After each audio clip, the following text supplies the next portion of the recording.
Bonjour. Aujourd'hui, je vais vous parler d'une émotion toxique qui nous fait beaucoup souffrir, c'est l'amertume. Cette amertume, moi-même, je l'ai vécue, je m'en guéris jusqu'à la racine, mais je dois plutôt dire qu'avec mes efforts et la grâce de Dieu, bien, elle disparaît de ma vie pour faire place à une douceur, une bienveillance, une bonté envers les autres. Mais peut-être que chacun de nous, on a des petites amertumes. D'où ça vient, cette amertume? Comment la guérir? Quelle est cette progression de l'amertume et cette progression de l'émerveillement dans nos vies? Alors, je vais vous en parler en quelques étapes, aidées par des dessins, comme vous avez l'habitude de les voir. Alors, on va aller chercher aussi ces dessins. Voilà. Je m'aide aussi de Saint Paul parce que la parole de Dieu, ça nous fait toujours du bien. Alors, c'est le 6e enseignement de cette série sur l'amertume. Je me positionne afin que vous ayez une bonne vue. Comme ça, c'est trop. Voilà. Alors, l'amertume, elle empoisonne notre vie. J'ai été éclairée moi-même dans les écrits de M. Henri Lemay qui fait des conférences et qui nous aide comme ça à guérir de nos émotions toxiques. Alors, la parole de Dieu est vraiment un éclairage pour nous dans cette guérison. Je vais en nommer quelques-unes. Ensuite, la connaissance de ce qu'est l'amertume et sa définition toute simple. La progression de sa forteresse, comme vous voyez, on appelle ça une forteresse ou bien ici la principauté de l'amertume, comment elle progresse jusqu'à un sommet d'amertume qui va déclencher quelquefois des meurtres ou des suicides. Alors, si on ne l'arrête pas, eh bien, ça peut aller mal dans la vie. Il y a des paroles qui m'ont beaucoup éclairée. Voici celle-ci. Hébreux 12. Veillez à ce que personne ne soit privé de la grâce de Dieu, à ce qu'aucune racine amère ne pousse des rejetons et ne cause du trouble, ce qui contaminerait toute la masse. Par exemple, si quelqu'un dans un groupe se met à critiquer les responsables, à trouver toujours le point noir dans ce que cette personne-là fait, que ce soit dans une famille, dans la parenté, dans les amis, un groupe d'amis, dans un groupe religieux, peu importe. Si cette personne est amère, elle va contaminer et va troubler la masse, c'est-à-dire les personnes autour d'elle, et ça peut se répercuter. Donc, c'est très important, cette guérison de l'amertume de nos cœurs pour ne pas être des contaminants. Dans Hébreux 12, au chapitre, dans Hébreux 12, au verset 5 à 13, on dit que Dieu éduque ses fils par des corrections. Parce qu'on peut se révolter. Par exemple, quand il y a des événements que nous vivons qui se répètent et qui nous font beaucoup souffrir, que c'est des personnes soit qui soient jalouses, soit qui sont toujours en train de nous piquer. Alors, au début, on va être capable, tiens, d'accepter ça, dire Seigneur, je l'accepte, c'est piqûre d'épingle, comme disait la petite Thérèse. Mais si je ne persévère pas à prier, à demander la grâce, à pardonner sans arrêt et à vivre dans la foi, dans l'amour de Dieu, bien, je peux, à un moment donné, fermer mon cœur et me dire, c'est fini, je ne fais plus confiance à cette personne-là, c'est fini, je ne lui pardonne plus. Et alors, le murmure, les plaintes, les critiques vont se manifester dans ma vie. Peut-être que j'ai fait ça dans mon enfance ou dans mon adolescence sans m'en rendre compte. Regardez le peuple au désert. Ils étaient sortis de l'Égypte. Moïse, il les avait sortis avec la puissance de Dieu. Et puis voilà que dans le désert, ils ont peur. Ils ont dit, il nous a fait sortir ici pour qu'on meure de faim et de soif. Qui va nous donner à manger dans ce désert-là? On devrait retourner en Égypte parce que là-bas, au moins, on mangeait des oignons et de la viande grasse. Voyez-vous, il critiquait Moïse. Puis pourtant, il venait de voir des œuvres incroyables. Sortir de l'Égypte avec un pharaon si puissant, avec sa puissante armée, il n'était qu'un peuple d'esclaves. Ça prenait la puissance de Dieu, mais on oublie vite. Est-ce que le Seigneur a fait des merveilles dans ta vie? Il y en a sûrement fait, mais on oublie vite quand arrive l'épreuve. Quand on dit que le Seigneur va tester notre foi, c'est-à-dire notre confiance en lui, notre abandon à sa providence, mais que c'est dangereux, des fois, on se met à critiquer. On est comme le peuple d'Israël. Et même comme les Corinthiens, ils avaient la chance, eux autres, d'avoir Saint Paul qui les enseignait. Mais même si c'était Saint Paul, regardez ce qu'ils disent.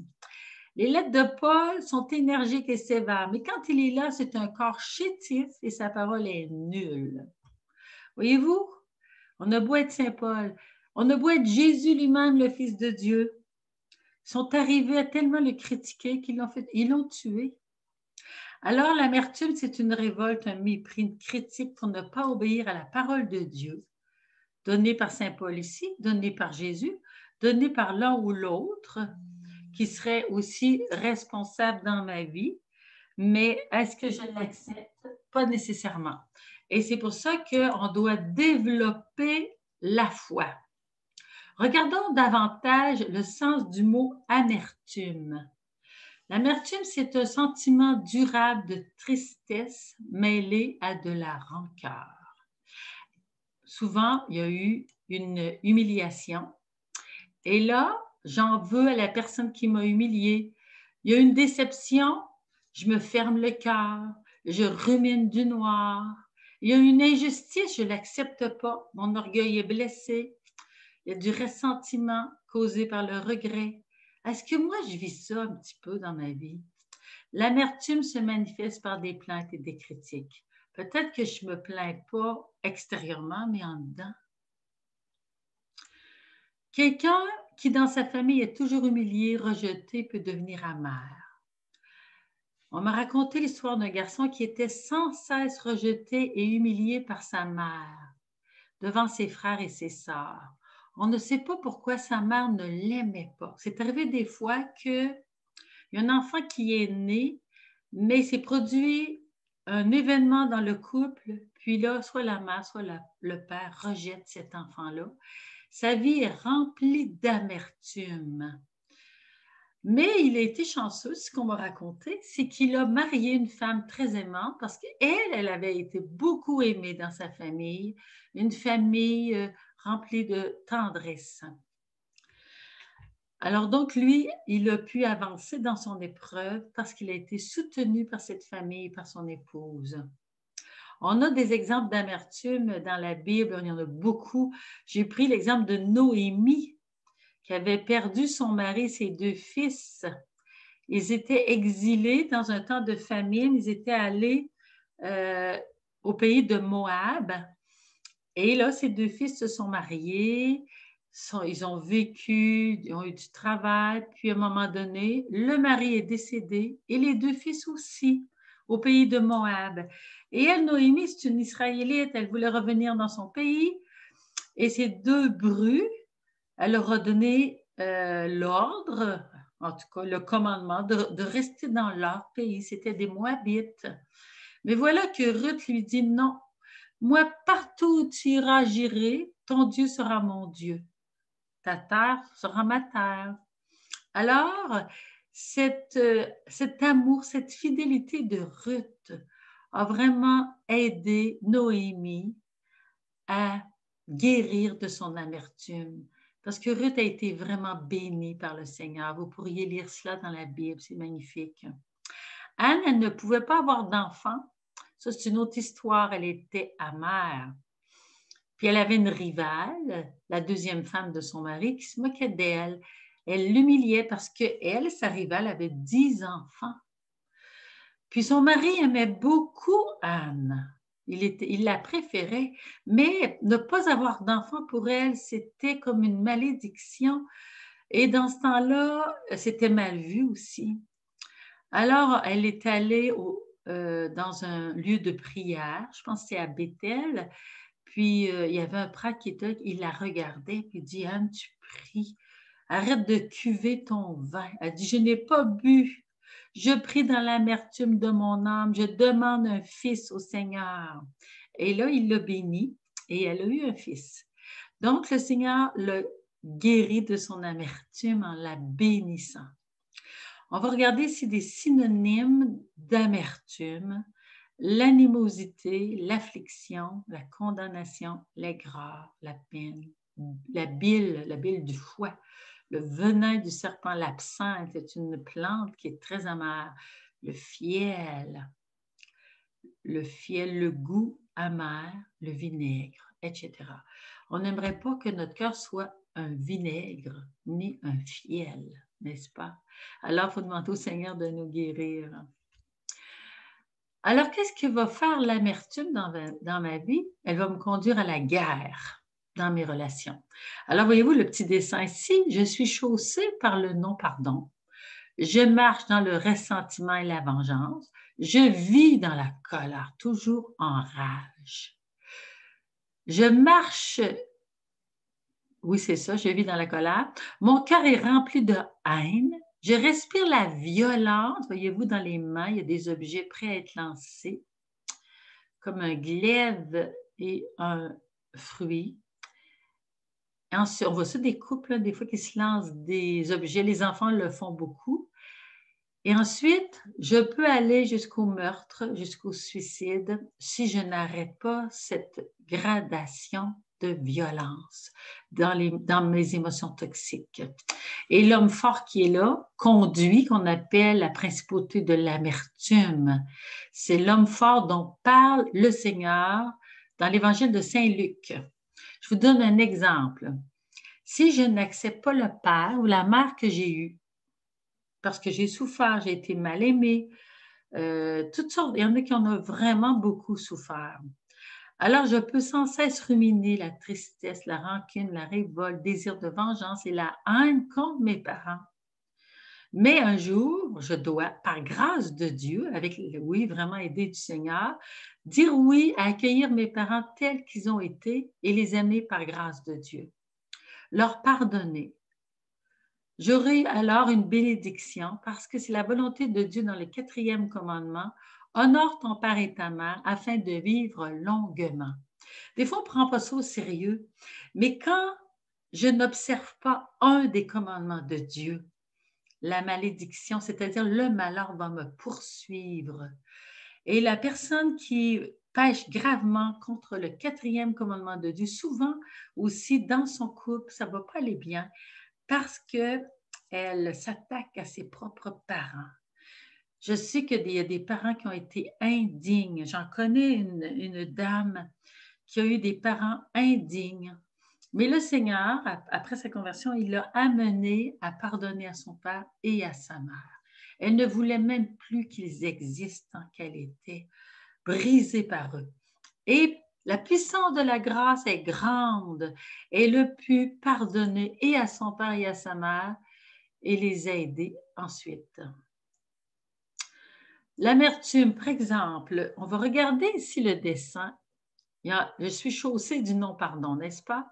Puis à côté du mot pardon, il y a un petit bonhomme noir. Ce petit bonhomme-là, c'est un esprit du non-pardon. Alors, il va travailler avec l'émotion toxique qui me garde dans le non-pardon. Le Seigneur, lui, il nous a dit, pardonne 77 fois, 7 fois. Le malin, il dit, pardonne pas. C'est la guerre dans mon cœur. C'est la guerre dans ma vie. Qu'est-ce que je choisis? De faire le bien, de faire le mal. D'écouter le Seigneur ou d'écouter son ennemi qui est mon ennemi? Si je veux un jour arriver à la paix et au bonheur profond, bien, je dois vraiment, à ce moment-ci, demander au Seigneur la grâce du pardon. Sinon, le non-pardon, l'esprit du non-pardon va rentrer, il va m'encourager à ne pas pardonner, ni à soi-même, ni aux autres. Jamais tu ne leur pardonneras, dit-il. Une fois entré, il fait entrer les esprits liés à l'amertume progressivement. Voyez-vous, chaque sentiment ou émotion de la principauté de l'amertume bien, il y a un petit esprit qui est là, un autre là, un autre là, un autre là. Il y en a à chaque fois. Puis ils vont devenir puissants pour m'empêcher de vivre et d'être heureuse. Donc, ils vont me tourmenter avec les événements négatifs du passé, le mal qu'on m'a fait. Le non-pardon me fait une relecture instantanée des offenses qu'on m'a faites. L'amertume, la principauté qui domine, m'accuse continuellement. Alors, la principauté amertume m'accuse, c'est l'homme fort, comme on disait. L'esprit du ressentiment avec son émotion toxique, c'est de l'huile sur le feu. Voyez-vous, là, je commence à progresser dans l'amertume. Il va se battre pour prendre pied en moi. Il va vouloir rester en moi comme un ressentiment profond. Là, il va me faire une liste des offenses. Ça va fermenter comme du vin. Puis là, je vais développer une mauvaise attitude. Ça va paraître dans mon visage. Je me rappelle continuellement des torts des autres. L'ennemi verse de l'huile sur les souvenirs. Ensuite, l'esprit de vengeance ici, qui va sortir encore du ressentiment. Ils sont des amis. Alors, lui, il va me dire, Roger, là, il va falloir qu'il te paye ça pour ce qu'il t'a dit, pour ce qu'il t'a fait. Il va falloir qu'il te paye ça.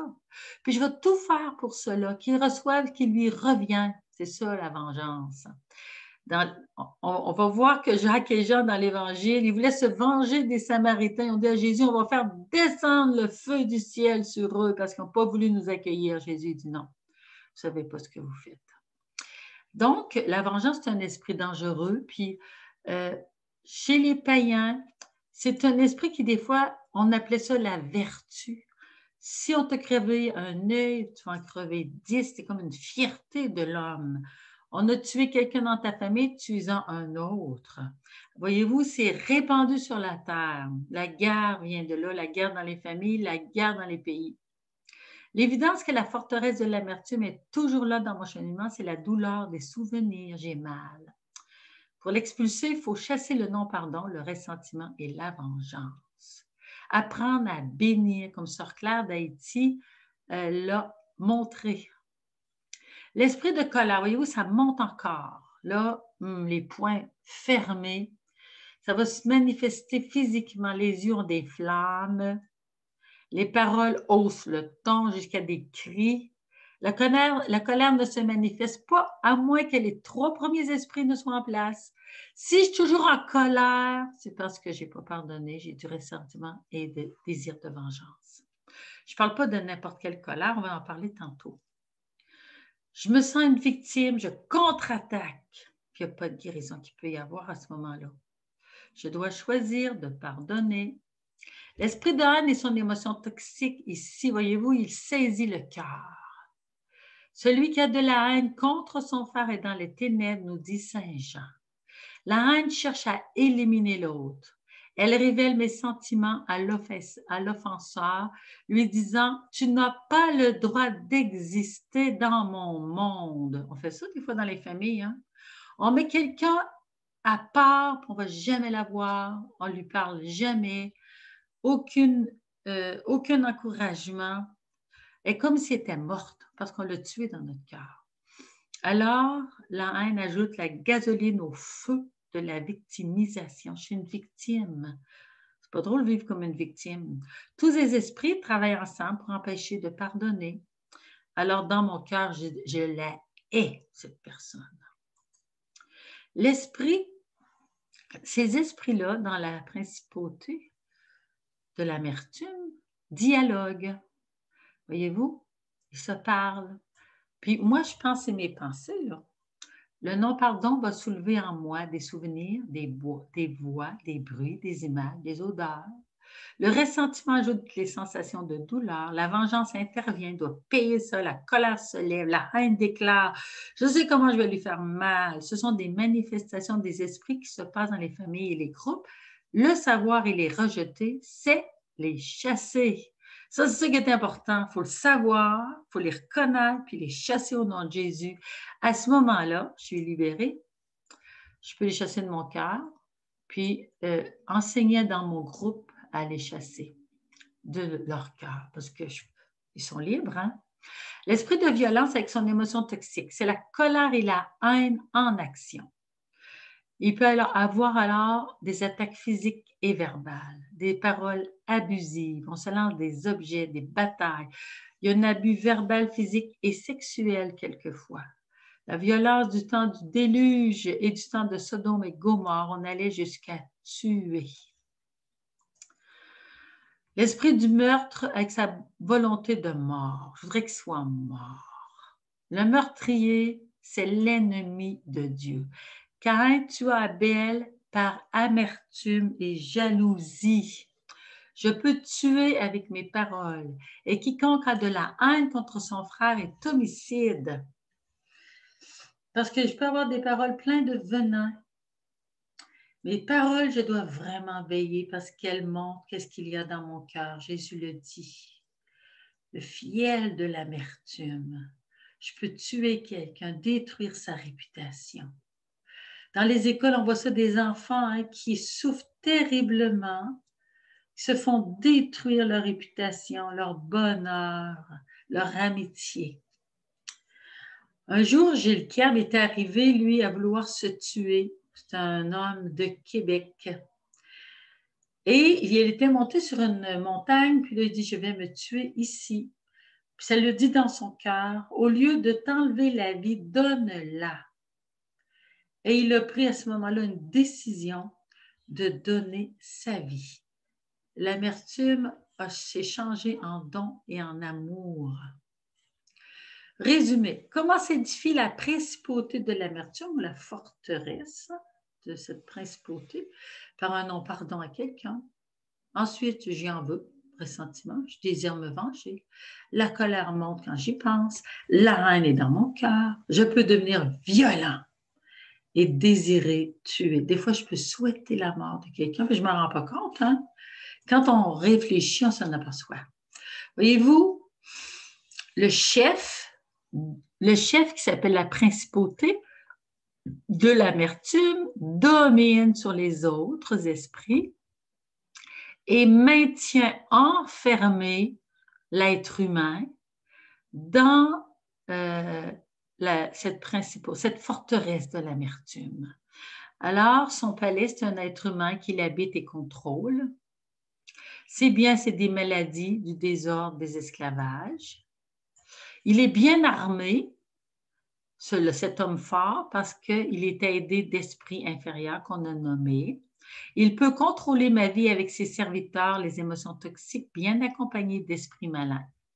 Alors, une forteresse, là on parle de la forteresse de l'amertume, c'est une façon de penser, de ressentir et d'agir toute charnelle. Il n'y a rien de spirituel là-dedans, rien de bon. Et elle est prise en charge par une principauté qui contrôle, domine et manipule ma vie. Est-ce que je veux laisser faire ça? Non, merci. Alors, le Seigneur en parle, cet homme fort, comment on va faire pour s'en débarrasser? Lorsque l'esprit impur est sorti de l'homme, parce que là, j'ai voulu le chasser, il a par des lieux arides et en quête de repos. N'en trouvant pas, il dit, je vais retourner dans ma demeure. D'où je suis sorti. Quand on se convertit, on ne veut pas les garder en nous. Étant venu dans la demeure, il la trouve balayée, bien en ordre.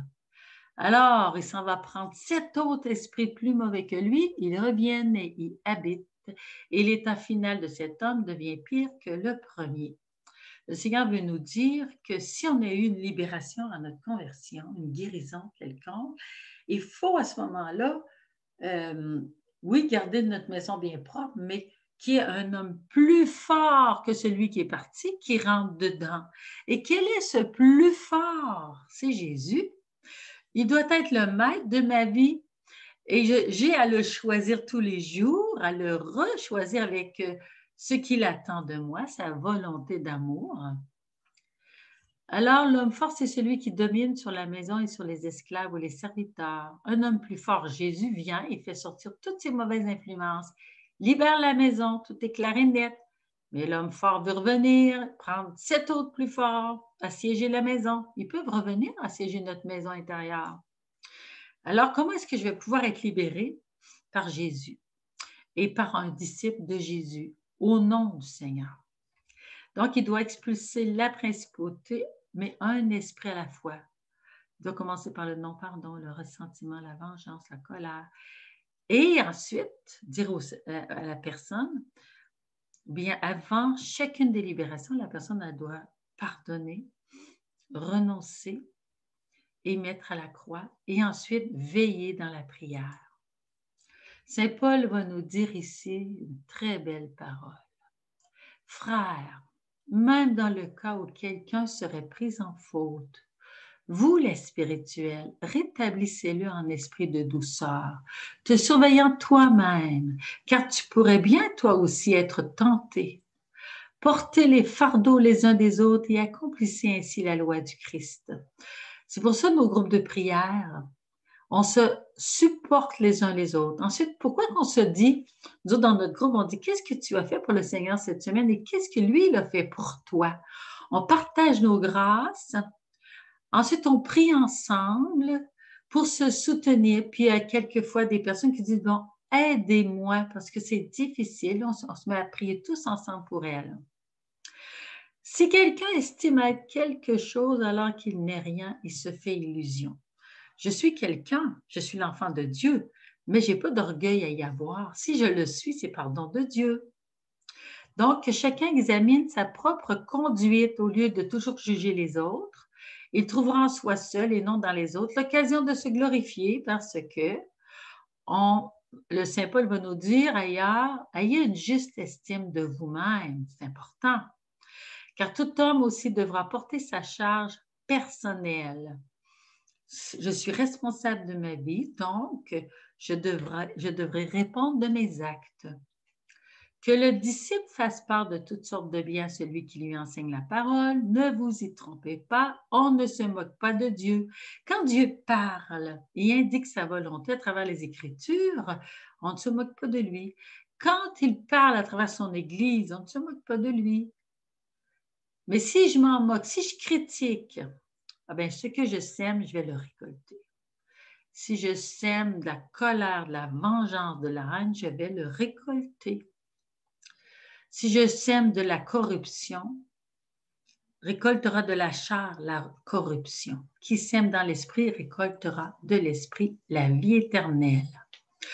Donc, ne nous lassons pas de faire le bien, pardonner, accueillir l'autre, le bénir, renoncer au mal, à la haine, à la vengeance, à la méchante colère.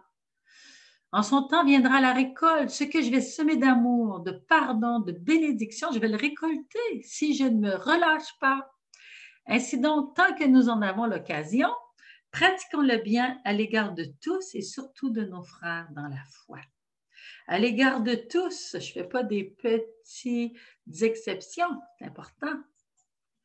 Voyez-vous ici une racine amère. Qu'est-ce que c'est qu'une racine amère? C'est un cœur qui a été blessé et qui n'a pas pardonné. Cœur blessé sans pardon. C'est dans le cœur que naissent les mauvais désirs, nous dit Jésus.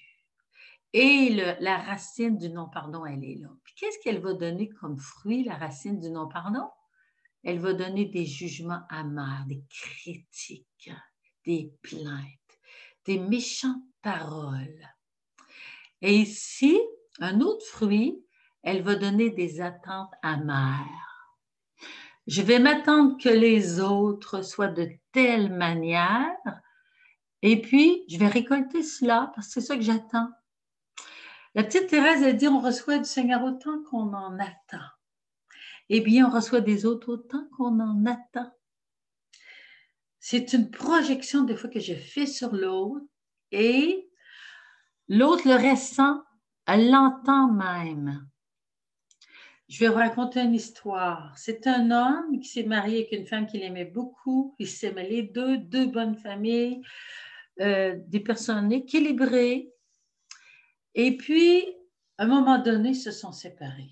Mais la femme a dit, mais je ne comprends pas pourquoi mon mari m'a quittée. Puis lui, il ne comprenait pas non plus pourquoi il l'avait quittée. Mais la femme est allée chercher de l'aide.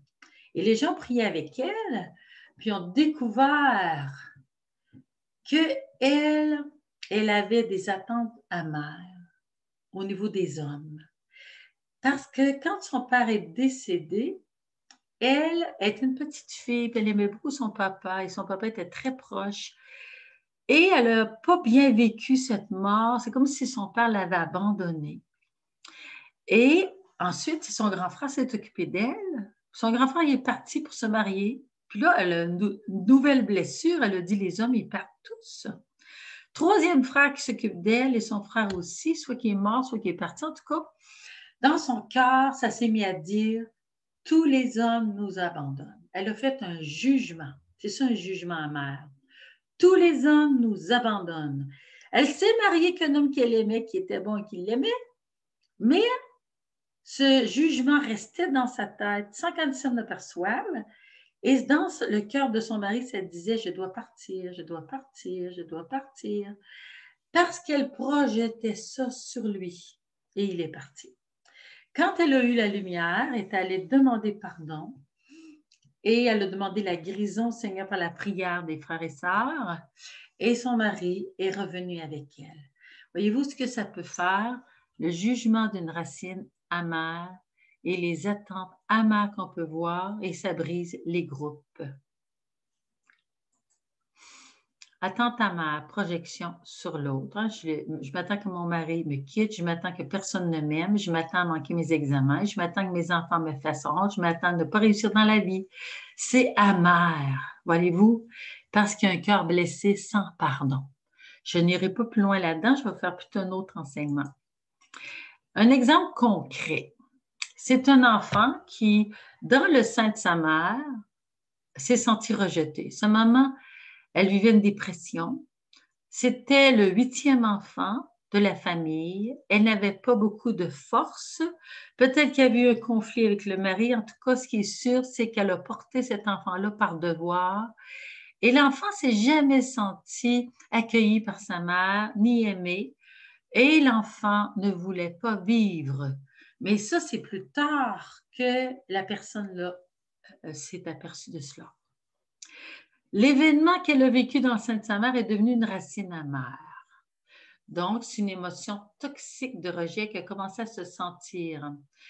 Et elle a dit non à la vie, elle ne s'est plus approchée de sa mère, elle l'a fui, elle lui en voulait et même elle l'a haïssée. Et elle s'est fermée à l'amour vers 14 ans.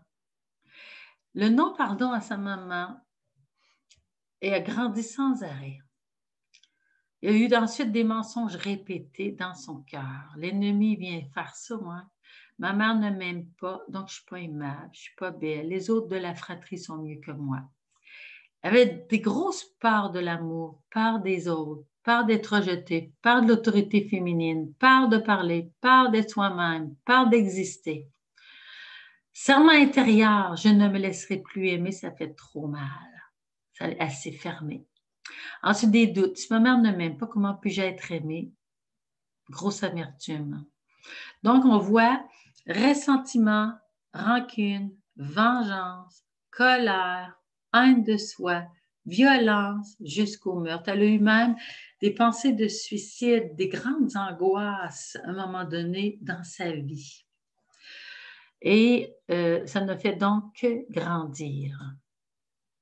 La forteresse est installée par le non-pardon de sa maman.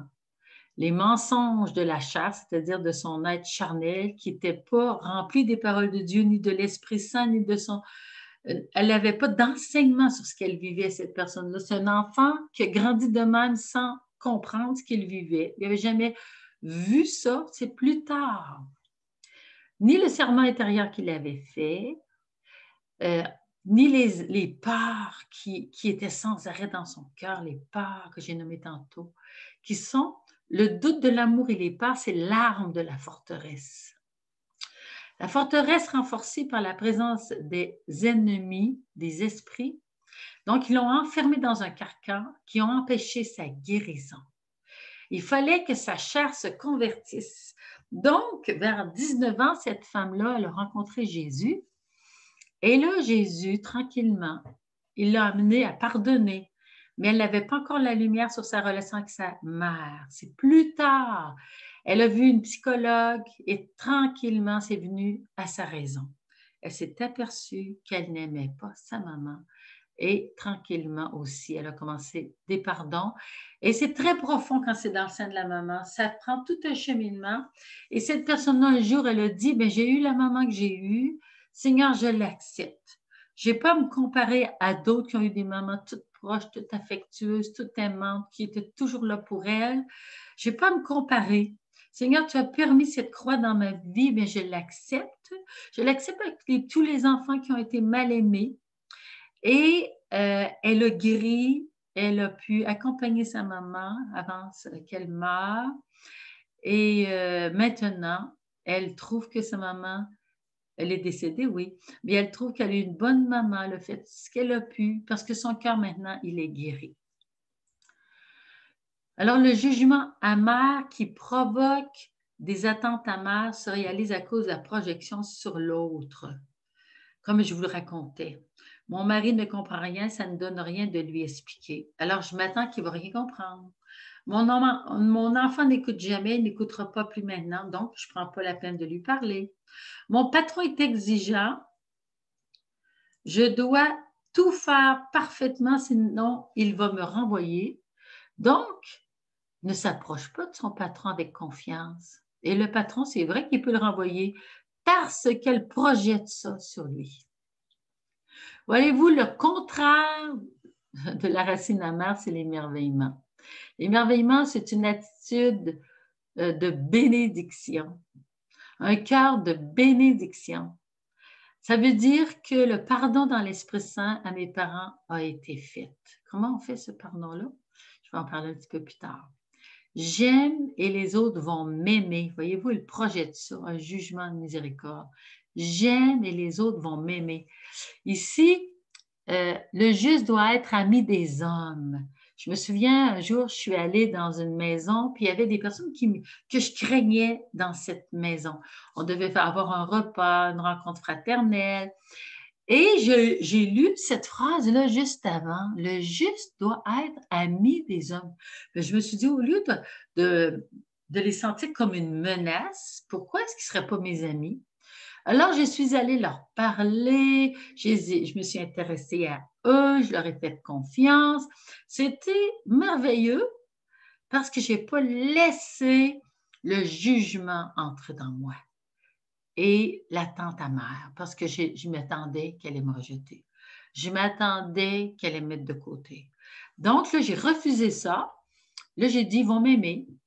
Et je les ai bénis, puis moi, je m'en suis occupée. Donc, c'est mon regard bienveillant, mon cœur émerveillé d'eux tels qu'ils sont, qui a fait que j'ai récolté des bonnes relations. Renoncer donc aux attentes amères, je m'attends avec des attentes confiantes. J'ai confiance que ça va bien aller. On reçoit de Dieu autant qu'on en espère, dit la petite Thérèse, et dans la lettre aux Corinthiens, chapitre 13, la charité, l'amour croit tout, espère tout, fait confiance. Donc, je vais récolter des relations de confiance qui construisent la personne. Ici, l'homme nouveau est rené de l'esprit. Il vit la résurrection, c'est-à-dire la vie nouvelle dans le Seigneur. Il récolte la bénédiction et il danse de joie. Il danse pour son Dieu parce qu'il vit dans l'amour. Et c'est possible pour toi et moi. Recherchez la paix avec tous. Bâtissons de bonnes et saines relations avec tous afin de ne pas être contaminés par l'amertume, par le malin. Si quelqu'un a du ressentiment, il va être porté à la médisance et au commérage. Est-ce que moi, je portais à ça? L'Esprit Saint nous commande avec la parole de Jésus, soyez saints. Saint Jacques va nous en parler, hein? De faire attention à notre langue. Parce que c'est un instrument qui peut tuer. Donc, cette parole exige de nous d'extirper de nos cœurs toute iniquité. La grâce nous est donnée pour vaincre l'ennemi. Chacun doit veiller à surmonter ses défauts spirituels et aider les autres dans un esprit de douceur. Sinon, il y a danger d'être contaminé par l'ennemi. Attention, si je passe du temps avec une personne amère, je risque d'être contaminé par ses critiques amères. Et si j'échange des plaintes et des critiques, l'ennemi aura pouvoir sur moi. Donc, vraiment veiller sur nos cœurs. Je vais désinstaller la forteresse pierre après pierre par la vérité de la parole de Dieu sur les jugements dans mes pensées, mes attitudes intérieures. Ensuite, accepter la parole de Dieu sur la nécessité du pardon pour notre libération et la guérison. Jésus l'a bien dit, si vous ne pardonnez pas aux hommes, mon Père ne vous pardonnera pas. Faire tous mes pardons, sitôt que l'Esprit Saint me les montre.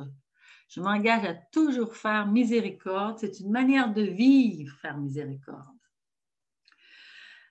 Ici, c'est 4 étapes dans le pardon. Me chausser de miséricorde. Voyez-vous, sur la croix, Jésus a pardonné. Père, ils ne savent pas ce qu'ils font. Et la Vierge Marie veut m'appliquer ce sang qui coule et cette eau vive qui me fait revivre dans l'amour. Mais la grâce de Dieu est là pour m'aider à pardonner et à guérir. Je devrais mettre sur la croix, remettre à Jésus blessé, crucifié. C'est par ses plaies que je serai guérie. Donc, je vais exprimer mes émotions en je. J'offre au Seigneur tout ce qui m'a troublé, blessé, vexé au sujet de la personne à qui je pardonne. Et je mets tout sur sa croix. Je l'exprime au Seigneur, puis ce qui est très beau aussi, c'est de le vivre dans un service de prière avec 2 autres personnes. Je peux le dire tout fort, j'exprime mes émotions devant la croix et les autres, ils vont les déposer, ces émotions-là. Puis je peux dire, par exemple, papa, ça m'a fait tellement mal quand tu as dit telle chose, quand tu as eu telle attitude. On peut le faire pour un époux, on peut le faire pour n'importe quelle personne qui nous a blessés. Après que j'ai vraiment tout déposé, tout exprimé, là, on donne tout à Jésus, puis on demande notre guérison, enlever la douleur du cœur, puis on peut après ça, comme chrétien, aller se confesser à un prêtre. Je confesse en je ce que j'ai fait, ce qui a troublé, blessé cette personne, et je mets tout sur la croix. Des fois, c'est très facile de voir ce que l'autre a fait contre moi. Mais moi, qu'est-ce que j'ai fait? C'est comme une petite fille, elle avait 4 ou 5 ans, puis elle dit à ses petites sœurs, on va mettre du poison dans la soupe, parce qu'elle était très fâchée après son papa. Parce que son papa était souvent très égoïste et méchant, il leur donnait pas rien à manger, il était alcoolique. Alors elle pensait dans sa petite tête, sans s'en rendre compte, à mettre fin, à donner du poison à son père, parce qu'elle a toujours guetté la soupe que sa mère faisait, puis elle, là, ça la fatiguait. Voyez-vous, elle a dû confesser cela quand elle s'en est aperçue, quand elle a fait ses pardons à son papa. Donc, on remet aussi tout sur la croix. Je confesse mon péché. On peut le faire aussi devant un prêtre. Hein? Je bénis la personne en demandant plein de grâce pour elle, par Jésus ressuscité et vainqueur de la haine par l'amour. Alors, cette personne qui m'a tant blessée maintenant, je lui souhaite plein de bien, que Jésus la bénisse, qu'il l'accorde, qu'il donne de l'amour. Puis je demande des choses concrètes et ensuite je demande des choses concrètes pour moi. Je renonce au ressentiment et à la vengeance par le nom de Jésus. Puis il y a une petite prière dans l'Esprit Saint qui est très simple que je peux dire et répéter. Au nom de Jésus, par la grâce de l'Esprit Saint, je pardonne à telle personne. Par la grâce de l'Esprit Saint, je remets à cette personne toutes les dettes qu'elle a envers moi et je la bénis. C'est très simple à dire, mais ça aide. Parce que des fois, on peut vouloir pardonner, mais les émotions ne suivent pas. Alors on dit, Seigneur, tu vois, ma volonté est orientée vers le pardon. Mes pensées sont orientées vers le pardon. Mes émotions ne suivent pas, Seigneur, viens guérir mon cœur. Et quand je la vois, cette émotion toxique, je la crucifie sur la croix du Seigneur. Non, je renonce œil pour œil. Je veux aimer, même mes ennemis, mais c'est toi, Seigneur, qui va m'aider. Et je choisis toujours de bénir et de faire du bien. Je vous donne un exemple extraordinaire d'un homme qui a beaucoup souffert par un autre. Cet homme a perdu un bon travail avec lequel il faisait vivre sa famille parce que son confrère était jaloux. Il réussissait tellement bien, cet homme-là. Son confrère, il lui a fait perdre son travail par des calomnies. Et en plus, il a coupé les possibilités de trouver un autre travail dans des compagnies semblables. Il essayait de se trouver un autre travail, mais tout avait été coupé parce qu'il est allé calomnier. L'homme qui a été calomnié a pardonné à son collègue, puis a demandé de l'aide de la providence de Dieu pour nourrir sa famille. Puis on s'est mis à lui apporter de la nourriture. C'est comme ça qu'il a vu Dieu qui pourvoyait aux pauvres. Il en a tellement reçu que lui-même est devenu un pourvoyeur des pauvres, des autres familles qui en manquaient. Et 5 ans plus tard, c'est son ennemi qui avait tout perdu et qui est venu demander de l'aide à sa porte. Eh bien, croyez-le pas, j'appelle ça une douce vengeance de Dieu pour la conversion de ses enfants. C'est que l'homme qui avait tout perdu avant l'a accueilli, lui a aidé à trouver un travail et en attendant, lui a donné de la nourriture. C'est la vengeance que le Seigneur veut qu'on ait sur nos ennemis. Je vous avais parlé qu'il fallait prier notre colère, il faut la discerner. Parce qu'il y a des bonnes colères, il y a des saintes colères. Si je ressens de la colère face à une situation, donc je dois la prier pour voir ce qu'elle me dit. Est-ce que j'ai subi une injustice ou bien quelqu'un d'autre a subi une injustice? Mon enfant, par exemple, un collègue. Est-ce une persécution à cause de ma foi qui dérange les autres ou parce que je suis chrétien? J'ai une colère parce que les gens rejettent Jésus. Est-ce mon orgueil qui a été blessé? Ah, ben là, c'est pas la même chose. Est-ce mon ego qui a été dérangé parce que? Est-ce parce qu'on ne m'a pas consulté dans cette situation-là? Là, je suis en colère. Est-ce parce que je n'ai pas la première place? Je suis colérique puis jaloux. Est-ce que j'ai mal agi et qu'on me corrige et que je n'accepte pas la correction? Oh, oh, oh. Le Seigneur dit, c'est en père, en papa d'amour que je te corrige. Toi, tu ne veux pas l'accepter, mais c'est parce que je veux que tu sois mon fils, c'est un saint. Jésus a dit, soyez saints comme votre Père céleste est saint. Donc, la haine est entrée dans mon cœur et l'a durci. Pourquoi? Est-ce que j'ai fait un serment intérieur et que je me suis coupée de mes émotions? Je vis dans ma tête et dans ma volonté. Fini les émotions, ça va trop souffrir. Plus jamais je ferai confiance à, plus jamais je ouvrirai mon cœur à quelqu'un, je lui dirai non. Donc, je demeure coupée de mes émotions et je peux rester dans la haine. Je n'ai pas pardonné, je ne me suis pas réconciliée avec l'événement vécu, avec les personnes, je suis pleine de ressentiment et de vengeance. Mon cœur est fermé à l'amour. Donc, adieu, Dieu est amour, il n'est qu'amour. Le Seigneur dit, si vous remettez aux hommes leurs manquements, votre Père vous remettra aussi. Mais si vous ne remettez pas aux hommes leurs manquements, votre Père non plus ne vous remettra pas vos manquements. Veux-tu guérir? Je dois me chausser de miséricorde et dire non à la vengeance. J'ai un exemple extraordinaire à te partager. Je l'ai connue, cette femme-là. Elle a été violentée, trompée, abusée sexuellement. Elle a eu d'énormes conséquences dans sa vie. Et un jour, elle avait vécu ça dans sa famille, puis un jour, elle a rencontré quelqu'un, puis il a de nouveau abusé.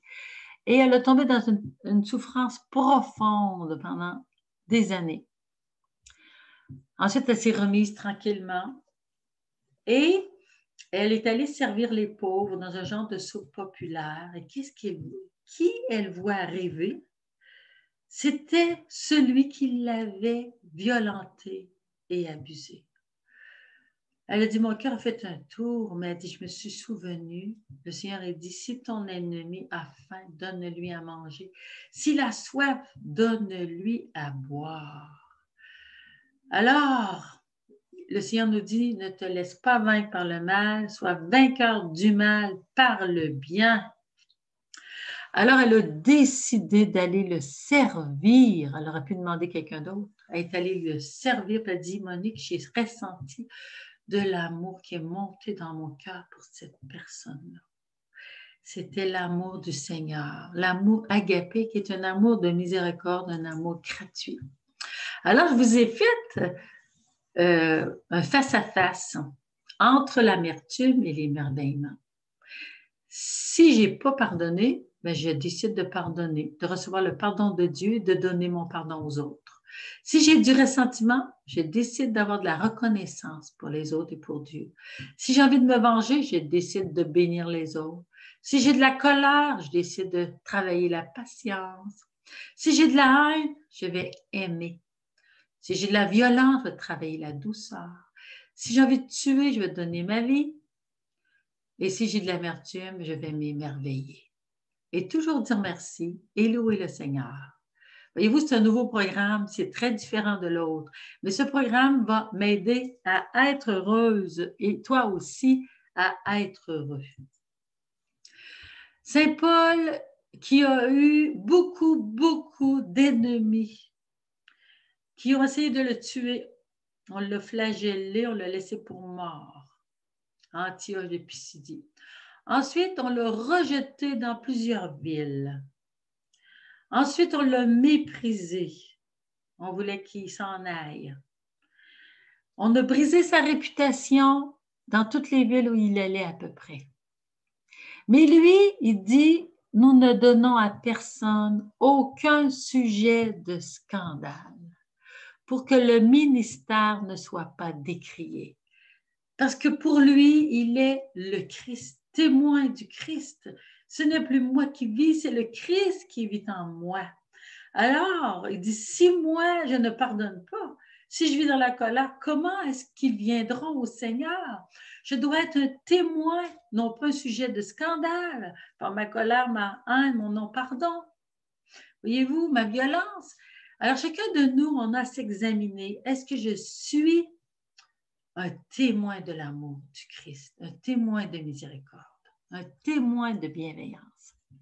Alors, Saint Paul, il dit au contraire, nous nous recommandons en tout comme des ministres de Dieu, des serviteurs du Seigneur. Comment? Par une grande constance dans les tribulations. Je ne lâche pas. Dans les détresses, je continue. Dans les angoisses, je persévère.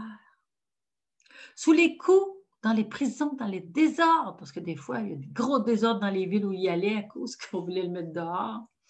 Dans les fatigues, il marchait des nuits, des jours, il travaillait pour gagner sa vie.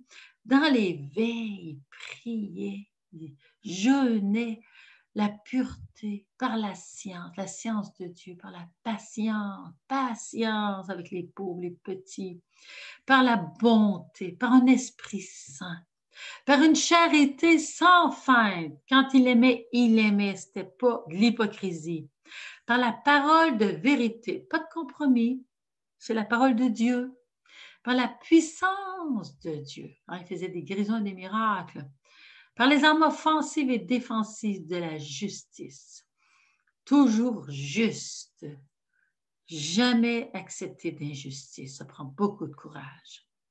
Dans l'honneur, oui, on le félicitait, on voulait même l'adorer, il pensait que c'était un Dieu, ou l'ignominie, on le rejetait, on le tuait, on voulait en tout cas. Dans la mauvaise et la bonne réputation, des fois on dit « Ah, c'est un grand saint », d'autres fois on dit « Ah, c'est un schnappant ». Tenu pour imposteur, c'est un imposteur, c'est pas vraiment le ministre du Seigneur, il n'est pas un apôtre, lui.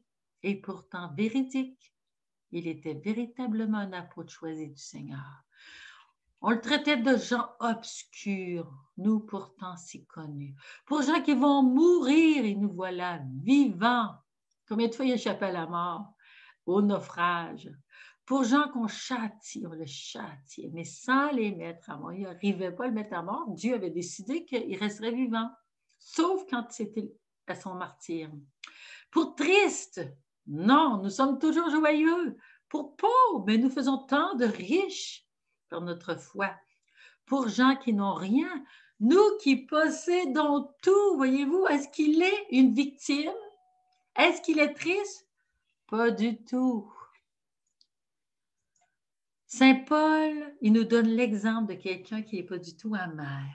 Il est dans la charité, il est dans l'amour.